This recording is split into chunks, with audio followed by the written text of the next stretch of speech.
Just about 20 minutes past the hour on this Friday morning, ICE agents set to move into Chicago for an immigration crackdown. That's expected to begin as Mexican independence celebrations kick off over the weekend, and it's putting leaders in the Windy City on edge. So what we'll give here, Mike Tobin's watching it. Do we know for sure this action will take place within days, Mike? Hello.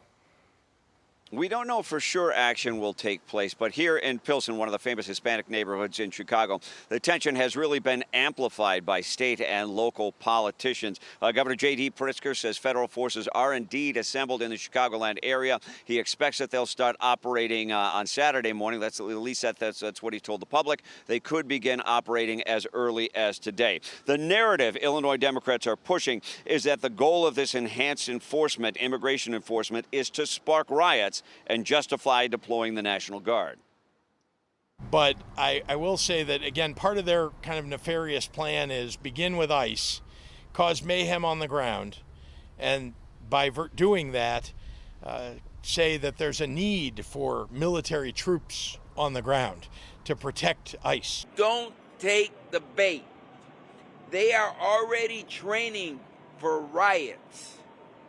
What riots? The riots that they want to instigate, the riots that they want to perpetuate in the city of Chicago. This is a weekend when a lot of Mexican independence celebrations begin. The suburb Waukegan already postponed their parade.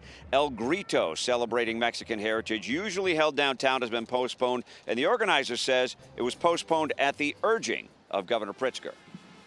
We did get a call from the governor's office, and they strongly recommended we maybe think about whether it was the right decision to move forward with the event. Now, the parade plan for tomorrow here in Pilsen is still on. The organizer tells me they're going to have spotters in the crowd communicating mostly with their phones, but they'll also have radios and whistles to alert if something out of the ordinary happens. Okay, Bill? Mike, I know you'll watch it there. Mike Tobin, thanks, in Chicago. Dana. I want to bring in Chicago crime victim Kathleen Miles. Kathleen, your story is quite extraordinary. We thank you for being here today. You were assaulted by somebody who has 13 mugshots going back to 2012, often aggravated assault and battery of both women and police officers. Tell us your story. Hi, thank you, Dana. Thank you for having me. Honestly, I just was in the office like usual on a Tuesday, left the office with a coworker to commute home, and as we were walking towards Union Station, this man came between the two of us, separated us, kind of aggressively pushed us apart, and then stood before me and punched me directly in the face.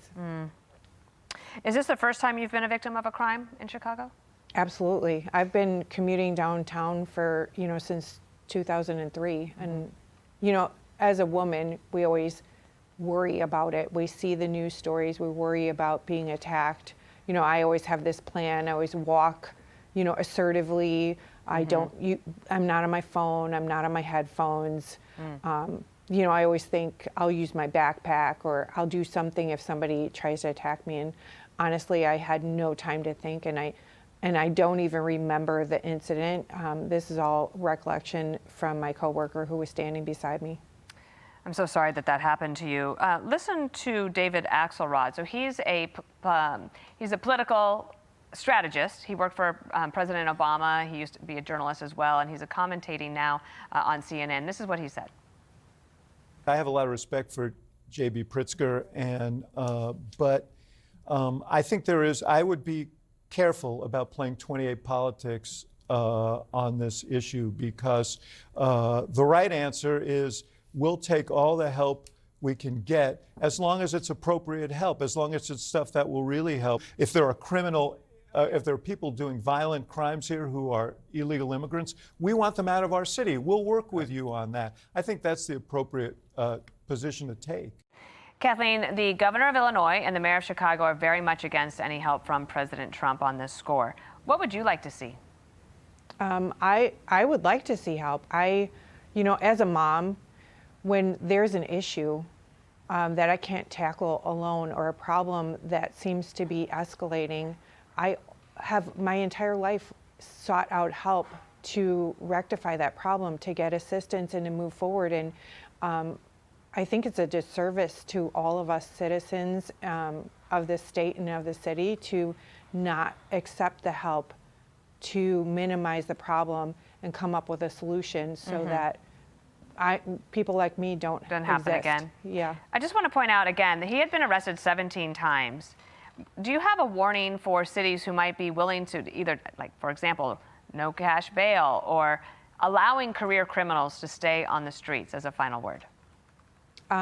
Yeah, I think there needs to be consequences. I mean, I raised my kids with consequences. It has to be appropriate, and you can't continue to let people do the same thing without making them accountable. And, you know, I said previously, our system has failed this man both mentally and you know, by his consequence. No one has held him, and that's not okay. Right. I know exactly what you mean. I'm sure the audience does too. And we're sorry for what you went through, Kathleen. Thank you for coming on the show, sharing your story, and we'll keep in touch as this continues. Take care. Tough story, and we'll continue to follow it. I'm Steve Ducey. I'm Brian Kilmeade. And I'm Ainsley Earhart. And click here to subscribe to the Fox News YouTube page to catch our hottest interviews and most compelling analysis.